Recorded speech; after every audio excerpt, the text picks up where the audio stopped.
Tree. Here, eating tree. So I need to get number 4. But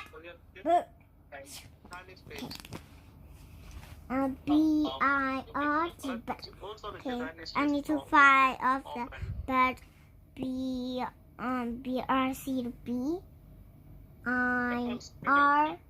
Okay. B-I-R-T.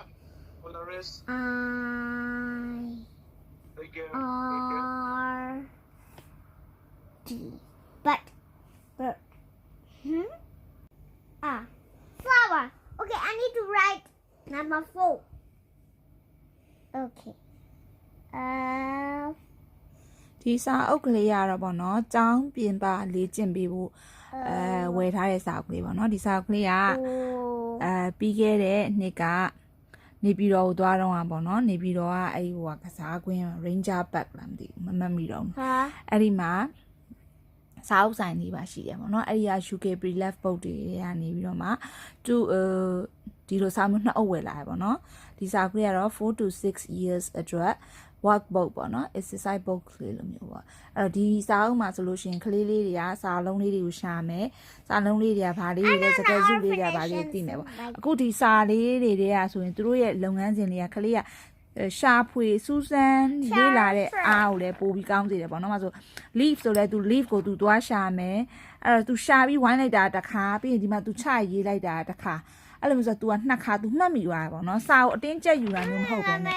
။ဒီမှာဆိုရန်ကိုစုံတယ်ပေါ့နော်။သူကဒီဟာကိုကြော်ပလိုက်တယ်ဆိုတော့ဒီဟာရဲ့အရင်လေးတွေကလည်း तू လုတ်ပြီးသားတယ်။နော်ဒီရှေ့ဒီမှာဆိုလို့ရှိရင်လည်းဒီလိုမျိုးလေးပေါ့နော် how many letters ဒီမှာဆိုရင်သူပထမ ABC ကနေသူတို့စတယ်ပေါ့နော်။ဒီစာအုပ်ကလေးပါဒီစာအုပ်ကလေးနော်ဒါကတော့ तू က2000ခုနှစ်ကထုတ်ထားတာပေါ့နော်ဒါလည်းအနောက်မှာပါဟုတ်ပါတယ် तू ကဒီနောက်ကစာအုပ်တွေကိုထပ်လိုချင်တာပေါ့နော်ထပ်လိုချင်တယ်ဒါပေမဲ့ဒီမှာလည်းမရှိဘူးဒီမှာတွေ့တဲ့နှစ်အုပ်တော့ဝယ်ထားပေးထားတယ်ပေါ့နော်အခုဒါလေးကသူ့အသက်အရွယ်အတွက်စင်ပြေတဲ့စာအုပ်ကလေးဖြစ်တဲ့အတွက်ကြောင့်မို့လို့ចောင်းပြင်ပါပေါ့နော်ကိုယ့်ဘာကိုအိမ်မှာထပ်ပြီးတော့လေ့ကျင့်ပေးခြင်းနဲ့ meditation လုပ်ပေးပါကိုယ့်ကလေးကပေါ့ကိုကလေးကဒီ international school မတက်လဲကိုကလေးအသက်အရွယ်နဲ့လိုက်ပြီးတော့ဒီလို pre-lab book လေးတွေကနေဆိုဈေးတက်တာလေးနေလဲကိုယ့်အိမ်မှာပြန်လေ့ကျင့်ပေးလို့ရပါတယ်ဒါမှမဟုတ်ရှင်သူတို့မှာသူတို့ဘက်တည်းသူတို့လေ့ကျင့်လို့လဲရတဲ့သူတို့အသက်အရွယ်နဲ့လိုက်တဲ့စာခွေးတွေဖြစ်လို့တွေ့ရင်ဝယ်ပေးပါလို့ကြံပေးပါတယ်နော်ဒါလေးရေးချင်တယ် okay ရေးပါရှင် Okay, I want to like to. Okay, I will read this one first. Okay.